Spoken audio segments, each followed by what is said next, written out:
Today நம்ம பார்க்க போகிற டாபிக் என்னன்னா ஹோமோனிம்ஸ். ஃபர்ஸ்ட் ஹோமோனிம்ஸ்னா என்னன்ற எக்ஸ்பிளனேஷன் பார்த்துலாம்.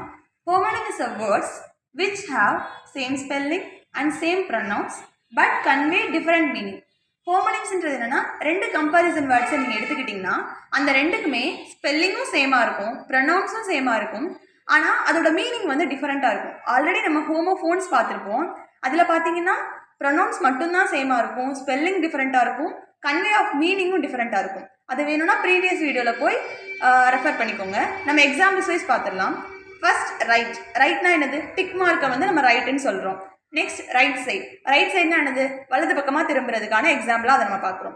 இது மாதிரி கீழே சில எக்ஸாம்பிள்ஸ் கொடுத்துருக்கேன், அதோட மீனிங்ஸோட நம்ம பார்த்துடலாம்.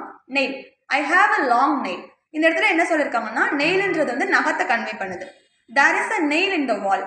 ஆணி வந்து சுவரில் இருக்குன்னு சொல்கிறாங்க. ஸோ இப்போ இந்த இடத்துல நெயில்ன்றது ஆணியை வந்து ரெஃபர் பண்ணுது. அப்போ பாம்ன்றது ரெண்டு மீனிங்கை குறிக்கும், உள்ளங்கையையும் குறிக்கும், பனை மரத்தையும் குறிக்கும். நெக்ஸ்ட் ஒன் ரிங்னா ஒளி எழுப்புறதை வந்து நம்ம ரிங்குன்னு சொல்லுவோம்.